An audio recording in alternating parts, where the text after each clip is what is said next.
If you have a smart speaker, you have access to the entire world of NPR and St. Louis Public Radio. All the latest news and all the captivating stories. Activate our voices with yours by telling your smart speaker to play St. Louis Public Radio. From St. Louis Public Radio. This is the Politically Speaking Hour on St. Louis on the Air. I'm Jason Rosenbaum. Later in the show, we'll talk with Republican Congressman Jason Smith about the challenge of overhauling the nation's tax code when his party has a very narrow majority in the United States House of Representatives.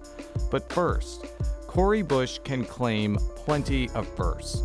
She's the first Black woman and the first nurse to ever represent Missouri in the U.S. House. And she's among the most prominent activists from the Ferguson protest movement to reach elected office. For her fans, Bush is a principled and passionate advocate for groups of people who typically don't have much power in Washington, D.C.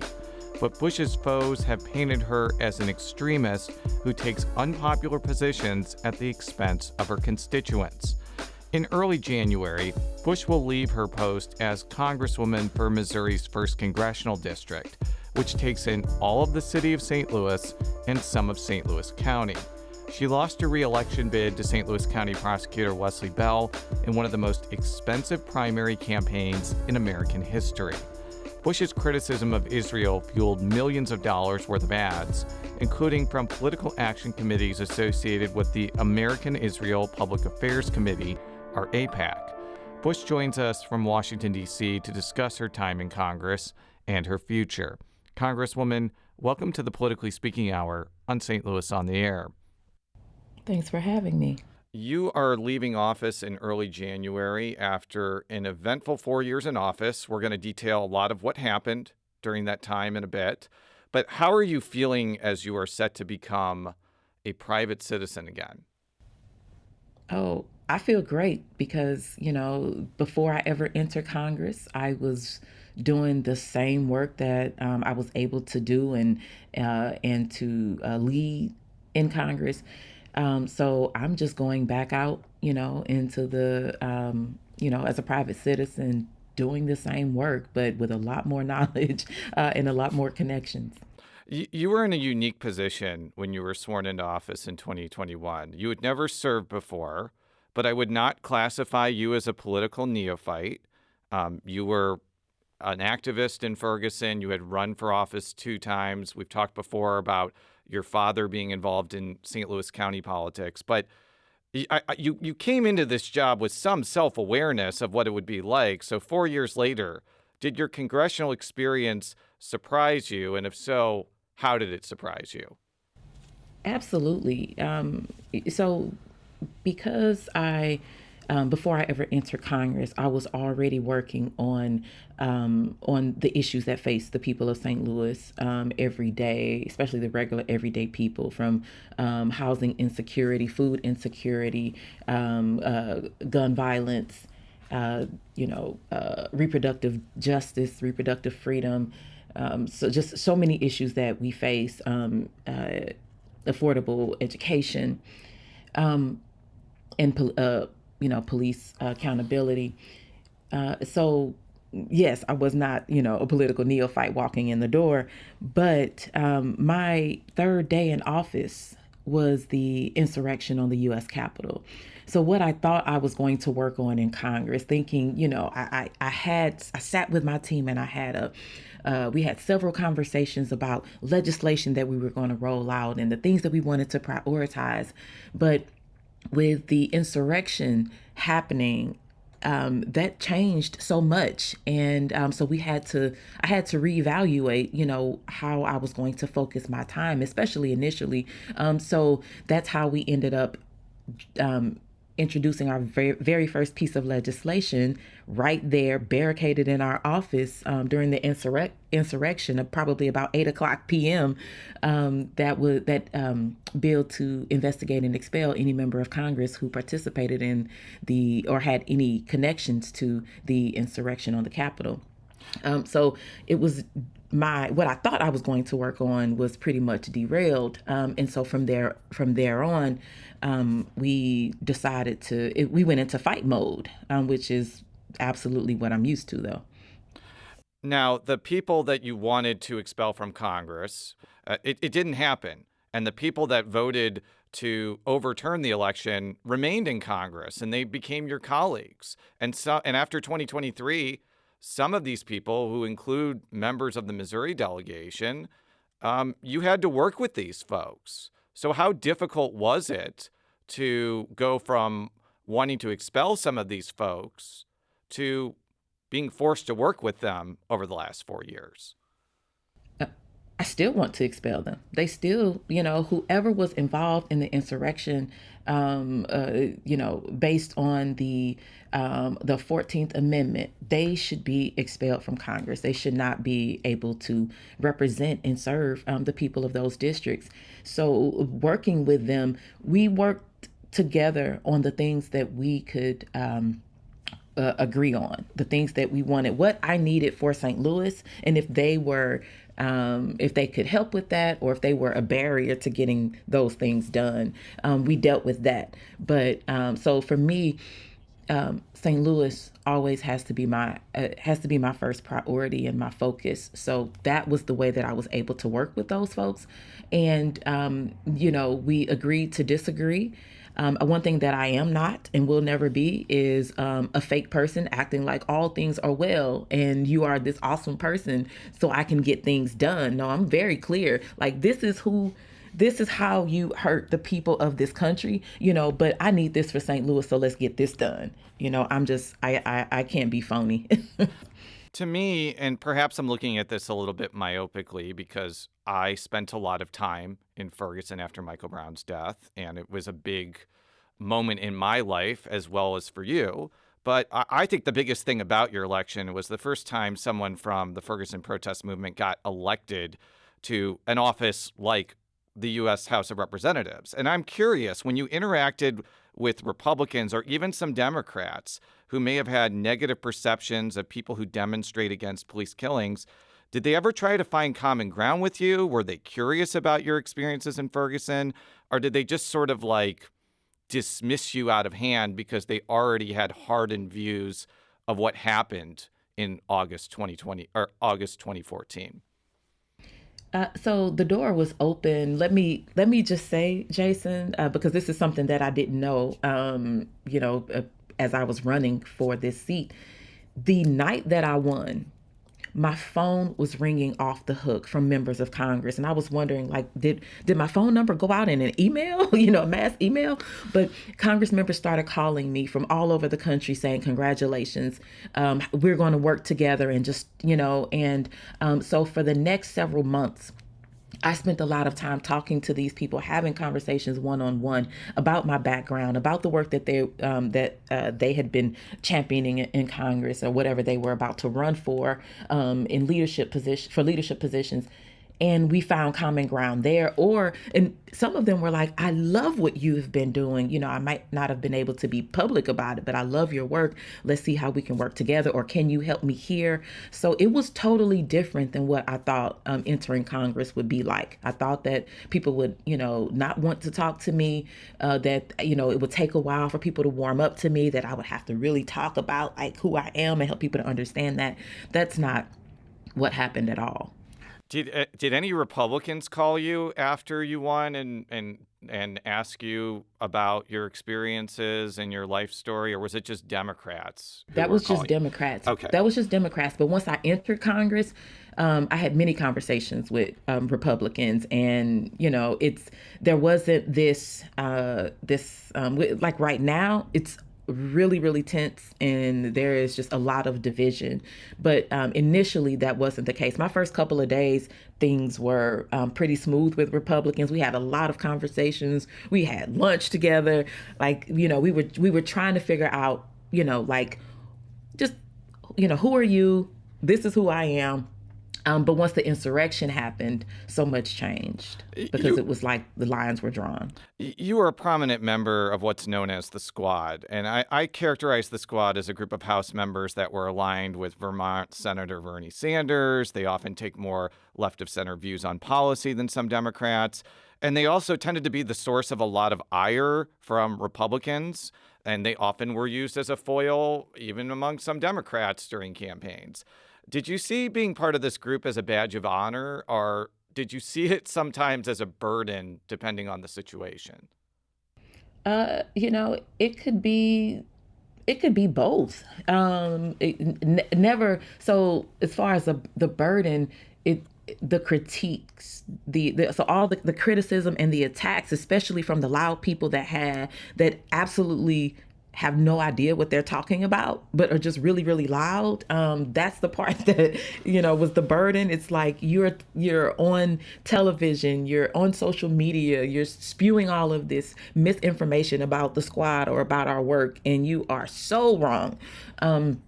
But as far as like it being a badge of honor, what was the badge of honor was being able to represent St. Louis in this way to where people automatically identify me as someone who's fighting for clean water, clean air, fighting for housing for everyone, and education, equity and education for each person, fighting for Medicare for all and the Green New Deal and all of these things, fighting for abortion rights, and like being identified as someone who wants to close the gender wage gap and the racial wage gap, and like that was the badge of honor that St. Louis sent someone like me to Congress. And so being a part of the Squad just automatically identified me as that person. But the biggest part of that was just being a regular everyday person from the community. We had a principal, a bartender, we're just regular everyday people.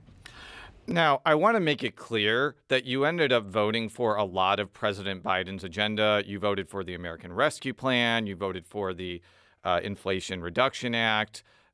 You voted probably, I don't know what percentage of the time that aligns with Biden's agenda, but I would imagine it's like 80-90% of the time. But the times where you diverged obviously got a lot of attention. And the biggest one is when you and several other members of the Squad voted against the 2021 infrastructure bill, which, if I recall correctly, and please correct me if I'm wrong, you did so because you wanted to vote first on the Build Back Better Act, which was a slew of domestic priorities for the Biden administration. I want to make sure I'm accurately characterizing your vote there, first of all. Yeah, it was so that we could vote together on both bills, because that was what the president asked for.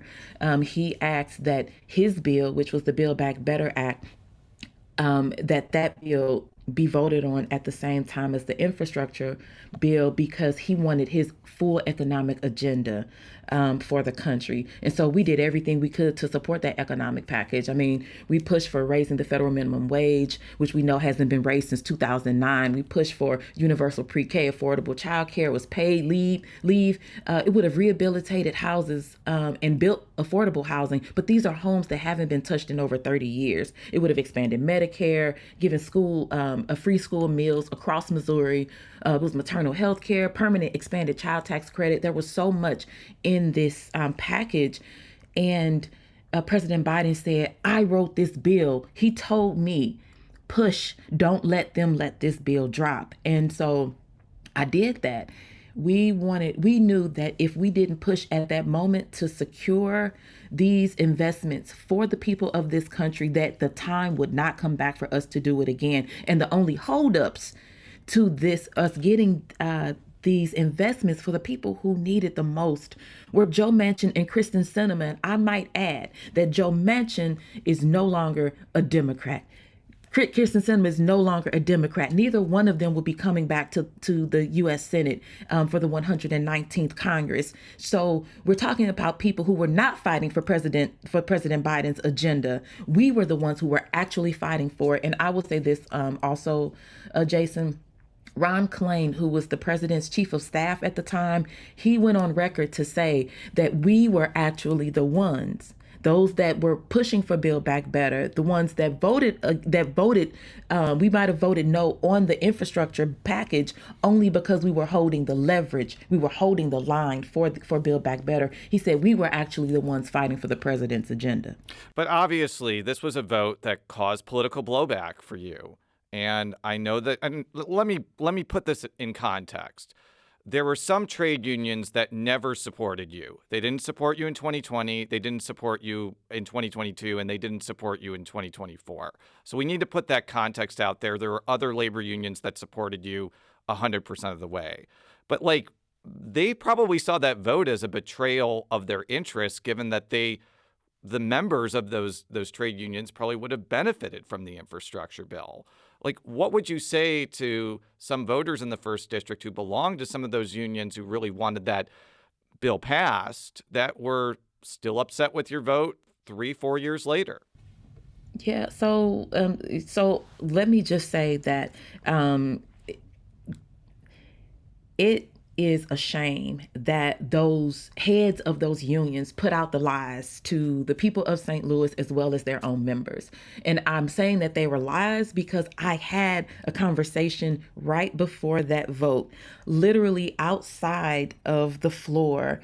I was tucked, in a little room on a call with heads of unions across the state. And I told them about the vote. I told them about why I was going to vote no. Told them about the conversations I had with SEIU Healthcare, and that they had asked me, Cori, hold the line for us. We had those conversations. I explained everything to them, and we were all on the same page with my no vote. We were all 100% on the same page. If any one of them had said, Cori, if you do this, we will be against you, or we will consider you, an enemy to labor if you do this, then we would have had to have more conversation, and maybe I would have thought twice.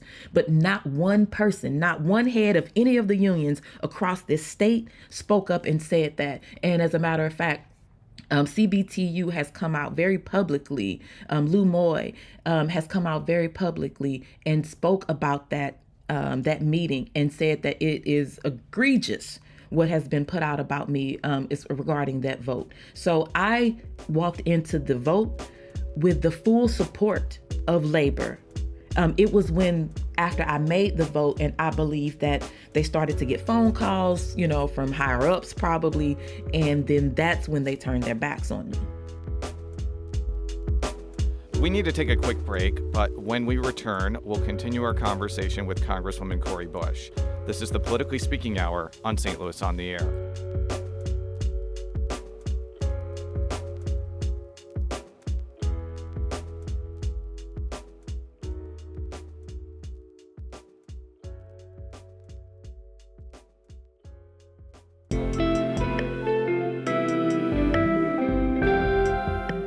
The Gateway brings you the day's news each weekday from around the St. Louis region and the state capitals in Jefferson City. Our schools are accredited.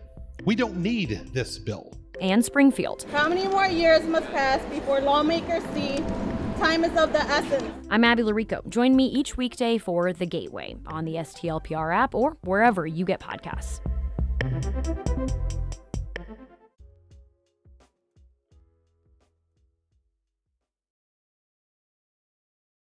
Welcome back to the Politically Speaking Hour on St. Louis on the Air. I'm Jason Rosenbaum. We now return to our conversation with Congresswoman Cori Bush, who will leave office in early January after serving as the 1st Congressional District Representative for the past 4 years. So let's talk about the last 14 months for you, which for better or for worse was dominated by your call for a ceasefire in Gaza. You've been one of the most vocal critics of Israel's treatment of the Palestinians even before Hamas's October 7th attacks. And that prompted pro-Israel groups like the American Israel Public Affairs Committee, or AIPAC, to spend lots of money against your re-election bid, which we're going to talk about more in a minute. Some members of the squad, and I'll throw out Summer Lee of Pennsylvania, Ilhan Omar of Minneapolis, they also, I think, faced blowback for their criticism of Israel, but they managed to get reelected. Why do you think you weren't able to prevail like some other, vocal Israel critics in Congress?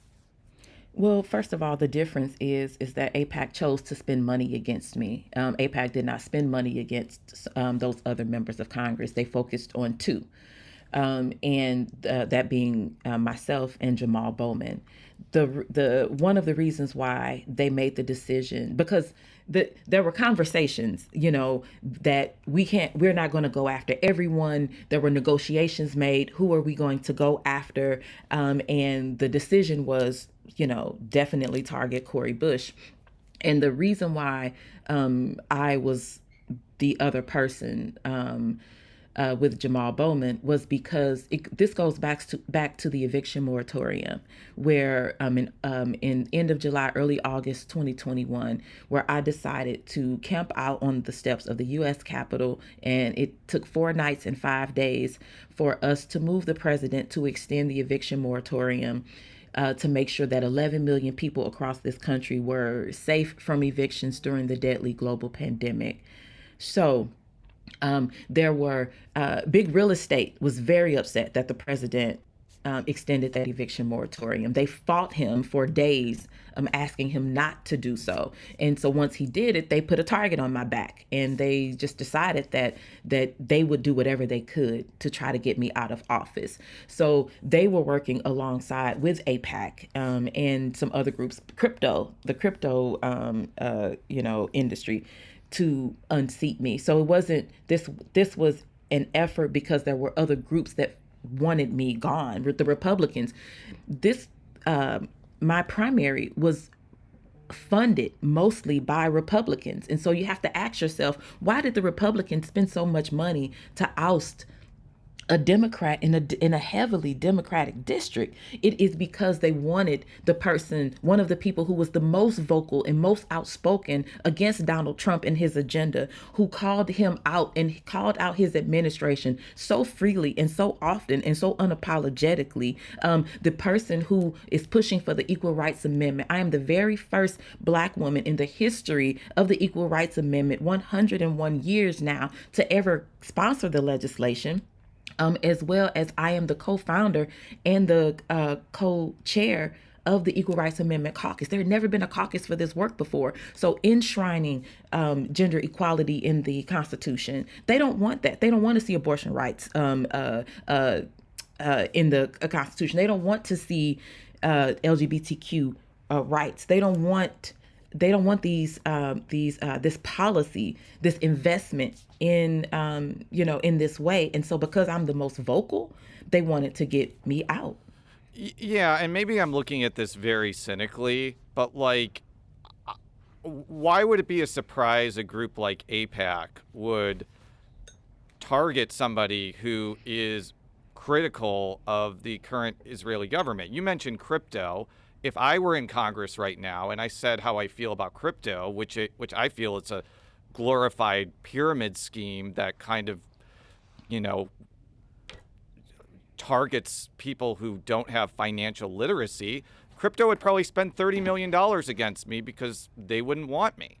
So it doesn't really seem like what AIPAC did is that different than what other interest groups that participate in the political process do. So why would you say that was like a special situation, basically? It's because of the investment that they made. Because there have been groups who target, incumbents for various reasons on different issues. The fact that they spent so much, it's not a surprise to me that they would target me. It's the unprecedented amount that they put forward. The amount of money that was spent against me was made my race the second most expensive House race in U.S. history. Not in the last decade, not in several years, in U.S. history. So the fact that they spent 15 times as much, people have to understand this. I spent around $1.4 million when I unseated my predecessor. $1.4 million. And I won by somewhere less than 5,000 votes, somewhere around 4,000 something votes. They spent all of these groups together, all of the spending against me and for my successor was $15 million for him to win by 6,800 votes. So they had to spend an enormous amount of money to be able to get me to unseat me. And this is the thing, though, that really bothers me about this. If someone wants to run, I have no problem with that, Jason. If someone wants to run, they think that they'll do a better job. They have better ideas. That's fine. That's what we're supposed to be able to do. But when AIPAC ran this person against me, and they never once, now he came out and said that the reason why he was running against me was because I called for a ceasefire. That was initially what he said, but never once did any of their ads say anything about Israel, Gaza, ceasefire. None of them. They all said, well, Cori Bush is against Joe Biden. Cori Bush wants, children in the district to drink dirty water from contaminated pipes and, really ridiculous things. They lied about my record. They spew disinformation and misinformation about my work. And my thing is this: tell the truth. Run on the truth. If you can run and win on the truth, then you did your job. But if you run and you win on lies, fabrications, misinformation, and disinformation, then you cheated the people of St. Louis. And that is actually what happened. Not only that, they used racism, like to change my face on mailers, to make me look subhuman. That's actual racism. And the fact that that was not called out, that speaks a lot to who AIPAC is. You might have just answered this question, but I'm just going to ask it anyways, because I followed your race in 2020 very closely. And I do remember after 2020, there were a lot of people within the Clay camp who were upset that you won. I think that former Congressman Bill Clay might have issued an email or a statement saying something kind of tart against the fact that you won. But Lacy Clay himself conceded. He congratulated you. He didn't take the tack that you did in your concession speech. Do you have any regrets that you didn't follow Lacy Clay's path here, congratulate Wesley Bell, and then in 2 years politically oppose him as much as you want? Absolutely not. The difference is this: I didn't lie about Lacy Clay's record. I ran on who I am. I ran on what I've done for the community. I ran on what I want to see. I didn't lie to the people of St. Louis about him.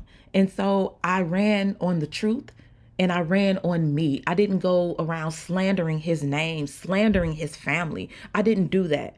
And so him being able to come and say, now we didn't have a conversation. That took months before he and I actually had a conversation. I reached out to him. I reached out to Lacy Clay, and we were able to have a conversation.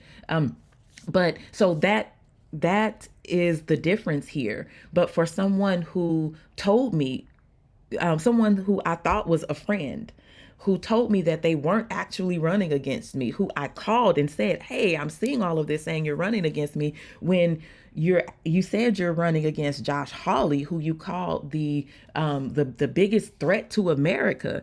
But I'm hearing that you're actually running against me. And he said no. No, I would never do that. I wouldn't run against you because you won your race the same way I won my race, when all along he actually was running against me. All of that deception, is not necessary. You could just come out and just tell me. You can be who you are. And so because that did not happen, no, I meant what I said. I said, take care of St. Louis. I said, that the people deserve better. And I mean that. And so even right now, I still have not had a conversation. I reached out to Lacy Clay. I set up meetings with Lacy Clay in DC, meetings with his office. My staff had meetings with his staff to make sure that there was as much of a transition as possible. We did that work entering. That has not happened the other way, though. There has not been any outreach. None. You have not talked to Wesley Bell. You have not talked to anybody from his incoming staff. There's not been any conversation about a transition between you and him at all? There has not been a conversation between he and I. Conversations between his staff. I don't know who they are. Do you have any specific messages or hopes or desires for Congressman Bell as he prepares to represent the 1st Congressional District? I want him to take care of St. Louis. I want him to put St. Louis first. I want the people of St. Louis to thrive by the work that he's able to do. I want him to bring investments to St. Louis. We brought over $2 billion to this district. I want him to be able to do that and more. I want the success for Missouri's 1st District. And so my message is to take care of all of the people, not some of the people, to not be led by handlers and lobbyists. Don't be led by donors, be led by the people, and start that with those who have the greatest need. Take care of St. Louis. I do want to, I have a couple more questions, but I do want to go back to Gaza for a second. I know that there were a lot of voters out there who were really upset by how President Biden and Vice President Harris handled the aftermath of the October 7th attacks, or how they dealt with Israel. And they either voted third party, they didn't vote at all, they voted for Trump. Well, Trump won, and his views on Israel, I would say, are much, much different than Biden or Harris's. And I would say for people that care about the Palestinian cause, they're worse. So what's the way forward on this issue? And how do people who really care about the future of Israel and Palestine regroup to make sure there's some cessation of violence and there's some sort of solution for this age-old problem? I think that it was a mistake for the Biden-Harris team to not listen to what voters were telling them that they needed to see to earn their votes. This call went out a year, like almost a year ahead. We had been working with different groups and constituencies across the country, hearing from them, and they were saying, like, this is what we need to hear. This is what we need to see from the administration so that we can support. So many feel like what they thought would have been what they would have seen under a Donald Trump presidency, but this happened under, or a Republican, this happened under the Democrat. People are so disillusioned. But what I've been saying is, well, we can take a break and get, catch our breath. Let's do some healing work on ourselves. And then we have to get right back out. We have to get back out there. We have to fight this tooth and nail, because if we just allow Donald Trump and his incoming administration to do what they want to do, whether in regards to this country, in regards to Israel and Gaza, in regards to Palestine, we will be leaving our legacy up to we'll just leave it up to this destruction that's coming our way.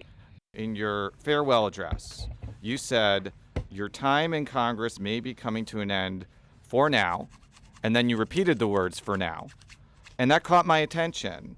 Does that mean a 2026 rematch against Bell is a possibility?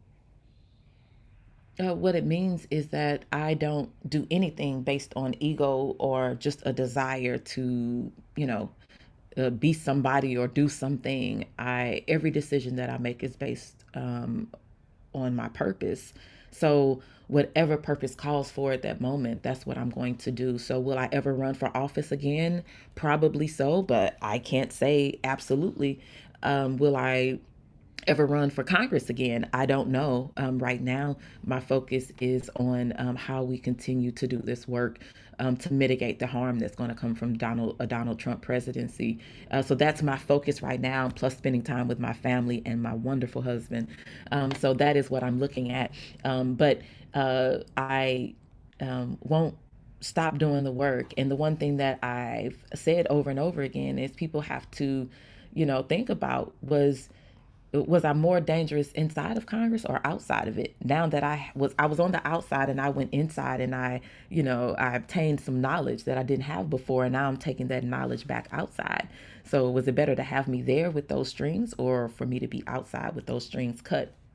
So that's left to be seen. I was just going to say, like, I understand the allure of going back and kind of getting, electoral.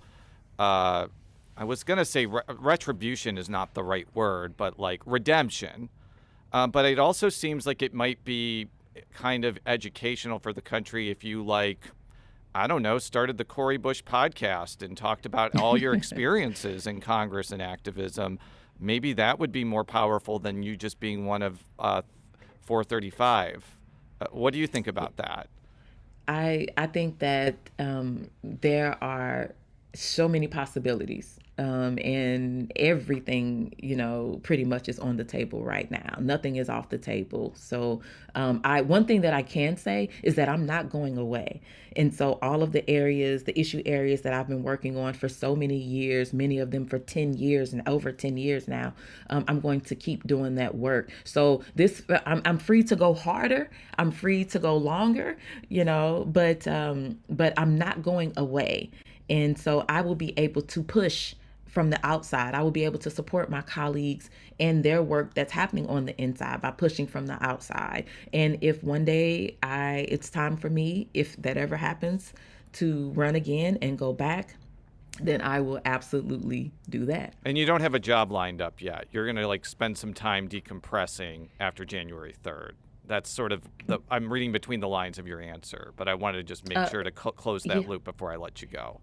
Yeah, I have some things lined up, but I'm not ready to make any announcements right now. Well, but I will say this, there is no, I will not be working a regular job. I will be doing a lot of traveling and things like that. So I have some things lined up.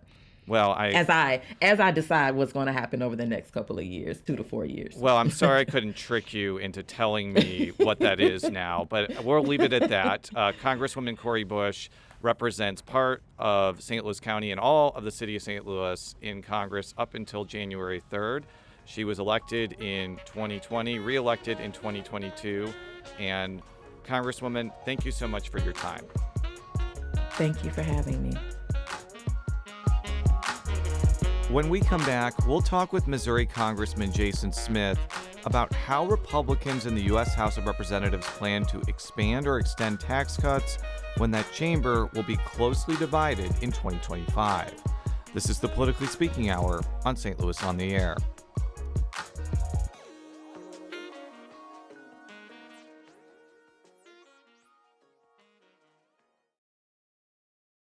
Welcome back to the Politically Speaking Hour on St. Louis on the Air. I'm Jason Rosenbaum. Republicans will gain control of the House, the Senate, and the presidency next month. And that means Missouri Representative Jason Smith will become even more powerful, as he'll have a clearer path as chairman of the Ways and Means Committee to reshape taxation and trade policy. But that clear path is still very narrow, since Republicans will hold one of the smallest majorities in the House in recent memory. And that means any GOP infighting could make an already heavy lift to extend and expand tax cuts implemented in 2017 even more challenging. Smith joins us from Washington, D.C. to talk about what to expect when Republicans gain their coveted trifecta in January. Smith represents Missouri's 8th Congressional District, which takes in southeast Missouri and part of the St. Louis metro area. Congressman Smith, welcome to the Politically Speaking Hour on St. Louis on the Air. It's great to be with you, Jason. Your top task in 2025 is revisiting tax cuts that were enacted in 2017. And there was a lot in this package, including reducing the individual and corporate tax rates, doubling the child tax credits, and zeroing out the tax penalty for not having health insurance under the Affordable Care Act. Do you expect like a clean extension of some of these items, or could it be a more sweeping overhaul of how people are taxed? You know, right now, my number one priority is addressing these expiring provisions of the 2017 tax cuts.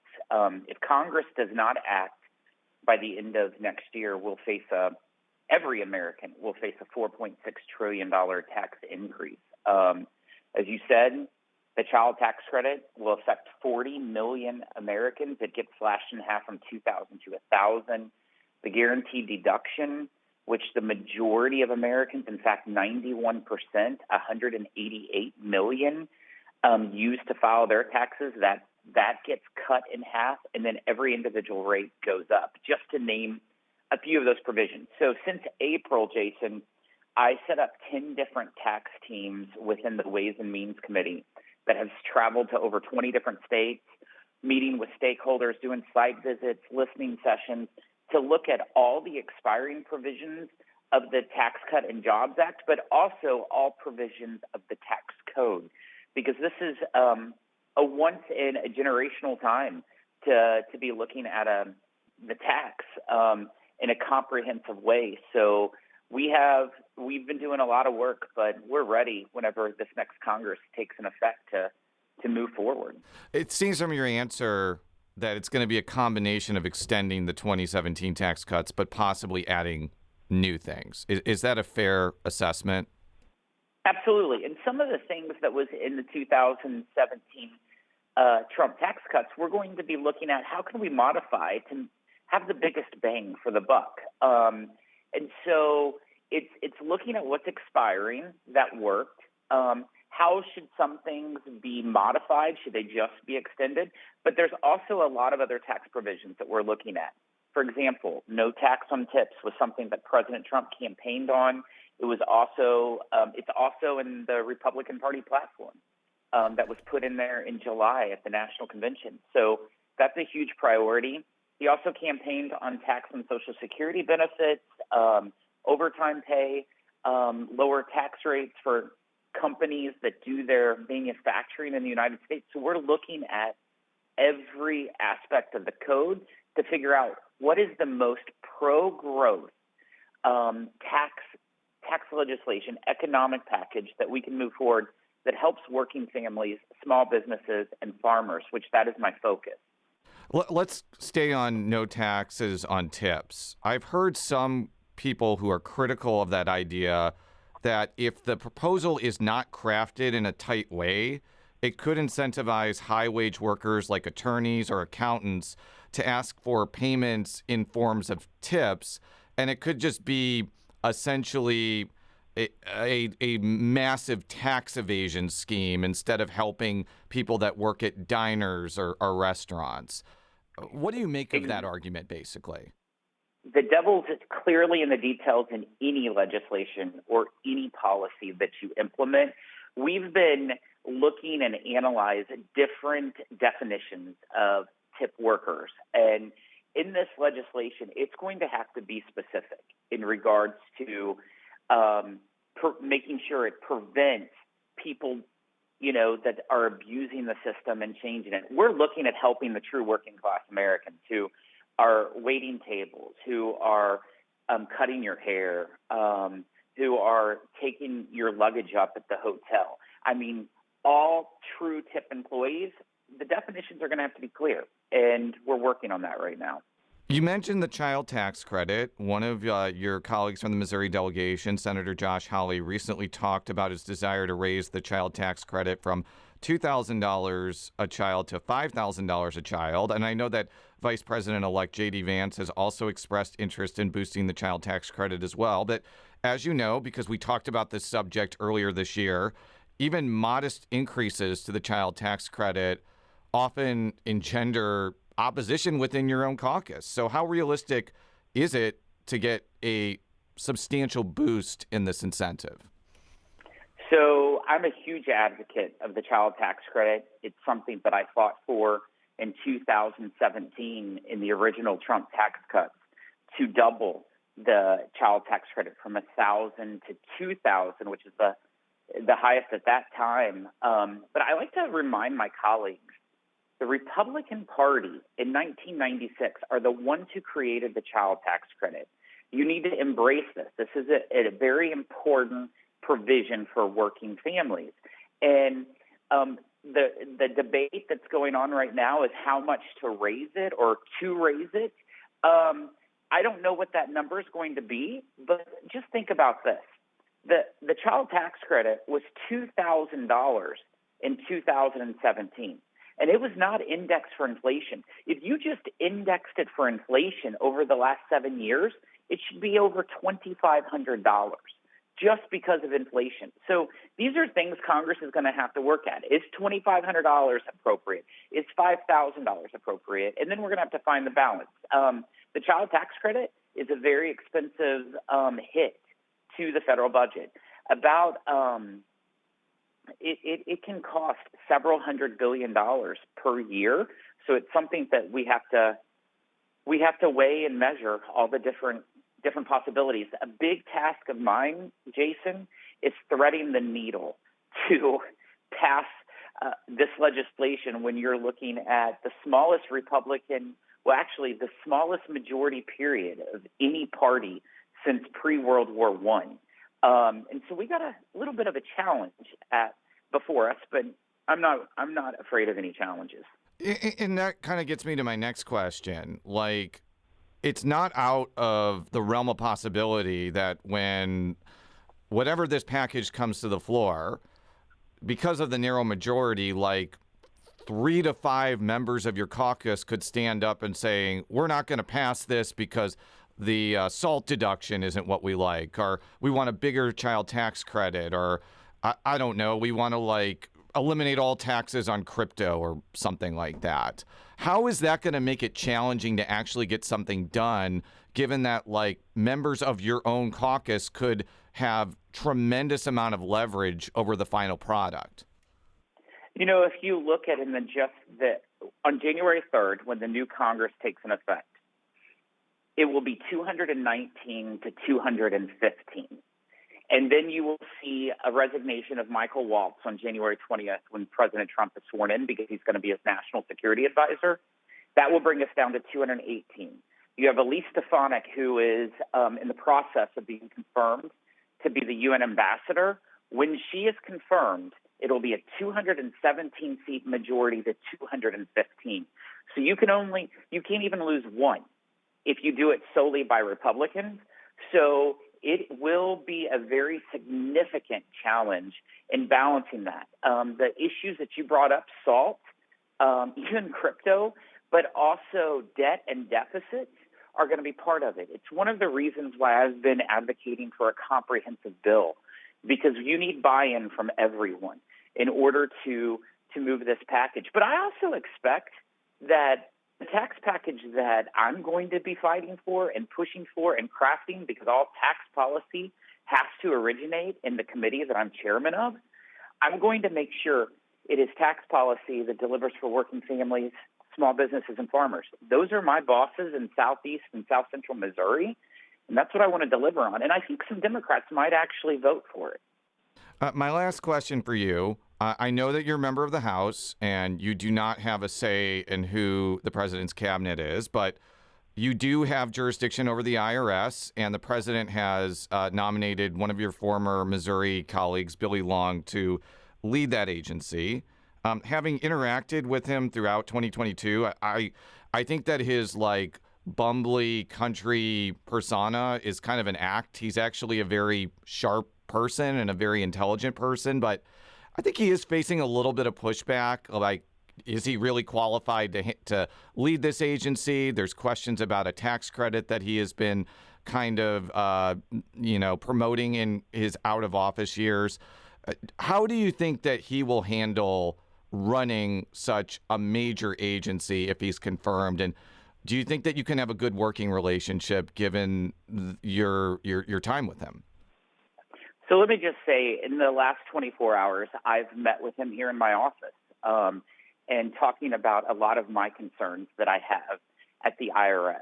I work with the IRS commissioner a lot because our committee has oversight jurisdiction over the IRS.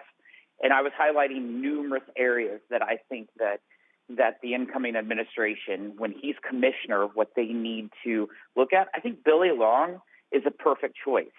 Billy comes across like he's just a country bumpkin, but he's the smartest person in the room. Don't doubt it.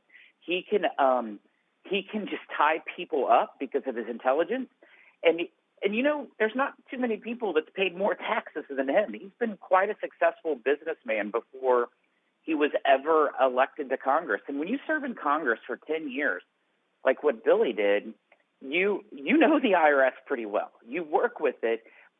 He's qualified. He can do it. He will get confirmed. I'm pretty proud, and I plan to work hand in glove with him to make sure that the IRS is working for the people, not the people scared and beholden to the IRS. They should be an agency that provides customer service and makes it an easy process. You shouldn't have to call the IRS and wait 4 hours to have them address your issue. Congressman Jason Smith represents Missouri's 8th congressional district in the U.S. House, and he is the chairman of the Ways and Means Committee. Congressman, thank you for joining me today. Always great to be with you, Jason.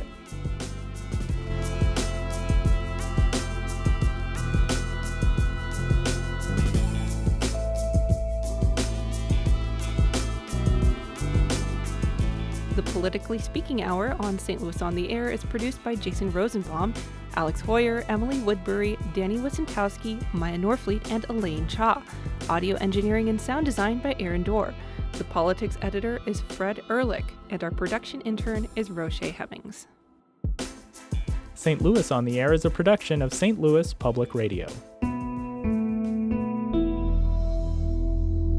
Understanding starts here. Do you find yourself regularly listening to episodes of St. Louis on the Air? Suggest us to a friend you think might enjoy our conversations. And leave us a review and rating on Apple Podcasts on the App Store. It's the simplest way to help people discover our show. Thanks. St. Louis Public Radio is a member-supported service of the University of Missouri St. Louis.